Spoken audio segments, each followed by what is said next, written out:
بسم اللہ الرحمن الرحیم۔ حضرت عمر رضی اللہ تعالی عنہ نے ایک دن حضرت کعب رضی اللہ تعالی عنہ سے فرمایا، اے کعب، موت کی سختی کے بارے میں ہمیں کچھ بتا دو۔ حضرت کعب رضی اللہ تعالی عنہ نے فرمایا، اے امیر المومنین، موت کی سختی ایسی ہے جس طرح کہ ایک شاخ ہو اور اس میں بے شمار کانٹے ہوں اور وہ کسی آدمی کے پیٹ میں اتار دی جائے اور ہر کانٹا ہر رگ میں پوست ہو جائے اور پھر ایک طاقتور آدمی اس کو خوب زور سے کھینچ لے، پس جتنا کٹنا ہے وہ تو کٹ جائے اور جو رہتا ہے وہ رہ جائے۔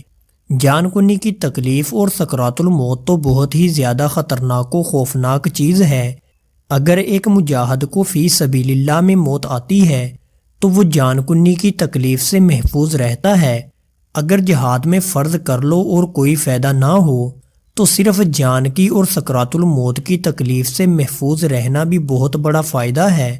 اور آخرت کے فوائد تو حساب سے زیادہ ہیں۔ موت کی سختیوں سے متعلق ابن نحاس رضی اللہ تعالی عنہ نے لکھا ہے کہ حضرت جابر رضی اللہ تعالی عنہ سے روایت ہے کہ نبی کریم صلی اللہ علیہ وآلہ وسلم نے بنی اسرائیل کا ایک قصہ ایک دفعہ بیان کرتے ہوئے فرمایا کہ بنی اسرائیل کی ایک جماعت ایک دفعہ نکل کر قبرستان پہنچ گئی تو وہ آپس میں کہنے لگے کہ آؤ 2 رکعت نماز پڑھتے ہیں اور پھر دعا مانگتے ہیں، ہو سکتا ہے اللہ تعالی بعض مردوں کو زندہ فرما دے تو وہ ہمیں موت کی سختیوں کے متعلق کچھ بتا دے گا۔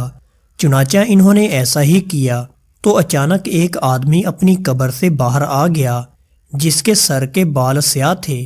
مگر دونوں آنکھوں کے درمیان پیشانی کے تھوڑے سے بال سفید تھے۔ وہ زندہ ہوتے ہی کہنے لگا، اے لوگو، تم نے مجھ سے کیا ارادہ کیا ہے؟ میں 100 سال سے مر چکا ہوں لیکن اب تک موت اور جان کنی کی تکلیف شدت سے محسوس کر رہا ہوں۔ اللہ تعالیٰ سے دعا کرو کہ میں پھر قبر میں چلا جاؤں، یعنی دوبارہ موت چکھنے کی نوبت نہ آئے۔ نبی کریم صلی اللہ علیہ وآلہ وسلم نے فرمایا، اگر بال برابر موت کے درد کو زمین و آسمان پر رکھ دیا جائے تو سب کے سب مر جائیں گے۔ حضرت علی رضی اللہ تعالی عنہ میدان جنگ کی ترغیب دیتے تو فرماتے کہ اگر لڑو گے نہیں تو جہاد کے علاوہ موت آ جائے گی۔ اس ذات کی قسم جس کے قبضہ قدرت میں میری جان ہے کہ تلوار سے 1000 وار کھا کر زخمی ہو جانا زیادہ آسان ہے، اس سے زیادہ تکلیف یہ ہے کہ کسی کو موت بستر پر آ جائے۔ اسی طرح نبی کریم صلی اللہ علیہ وآلہ وسلم سے ایک روایت ہے کہ آپ صلی اللہ علیہ وآلہ وسلم نے فرمایا، قسم بخدا ملک الموت کا دیکھنا 1000 بار تلوار مارنے سے زیادہ سخت ہے۔ ایک روایت میں آیا ہے کہ سارے لوگوں کے مر جانے کے بعد جب اللہ تعالیٰ اسرائیل کو حکم فرمائے گا کہ اب اپنی جان نکال لو تو اسرائیل علیہ السلام فرمائیں گے، تیری عزت کی قسم آج جو میں موت کی سختی محسوس کر رہا ہوں، اگر مجھے اس کا تھوڑا سا اندازہ بھی اس سے پہلے ہوتا تو میں کسی مومن کی روح قبض نہ کرتا۔ ایک روایت میں آیا ہے کہ اللہ تعالیٰ نے حضرت ابراہیم علیہ السلام سے پوچھا کہ تم نے موت کی سختی کیسی پائی؟ حضرت ابراہیم علیہ السلام نے فرمایا، جیسا کہ گرم سلاخ اور سیخ کو تر روئی میں ڈال کر کھینچنا شروع کیا جائے۔ اللہ تعالیٰ نے فرمایا، یہ تو ہم نے تجھ پر بہت احسان کیا تھا۔ ایک روایت میں آیا ہے کہ حضرت موسیٰ علیہ السلام نے فرمایا، اس طرح تکلیف ہوتی ہے جیسا کہ زندہ بکری سے کھال اتاری جا رہی ہو۔ حضرت شداد بن اوتس فرماتے ہیں کہ دنیا و آخرت میں مومن کے لیے موت سب سے زیادہ خطرناک چیز ہے۔ موت کی سختی آروں کے چیرنے، کینچیوں کے کاٹنے،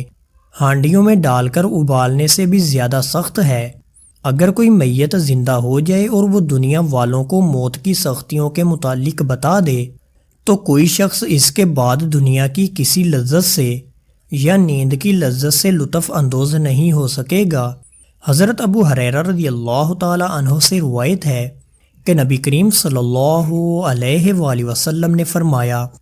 کہ شہید موت کی اتنی تکلیف کو ہی پاتا ہے جتنی تکلیف تم کو چیونٹی کے کاٹنے سے محسوس ہوتی ہے۔ حضرت عبداللہ بن عمر رضی اللہ تعالی عنہ سے روایت ہے کہ نبی کریم صلی اللہ علیہ وآلہ وسلم نے فرمایا کہ موت کی اتنی بڑی تکلیف ہے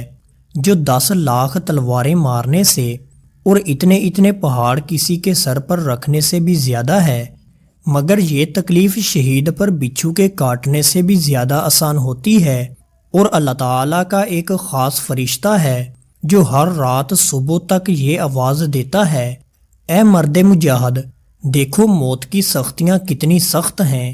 اس کے برعکس اگر تمہاری موت جہاد فی سبیل اللہ میں آتی ہے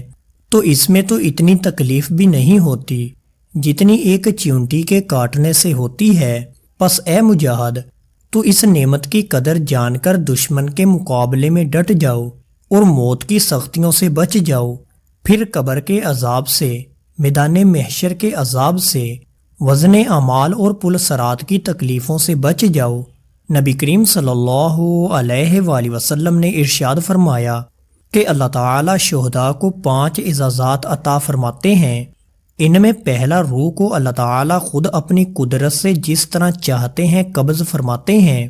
تمام انبیاء کو موت کے بعد غسل دیا گیا اور کفن دیا گیا، لیکن شہداء کو غسل اور کفن نہیں دیا گیا۔ شہداء کو موت کے بعد مردہ نہیں کہا جاتا۔ انبیاء کو قیامت کے دن شفاعت کا اختیار ہوگا،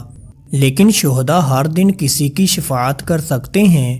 حضرت صلی اللہ علیہ وآلہ وسلم نے فرمایا کہ شہید ہر روز اپنے رب کا دیدار کرتا ہے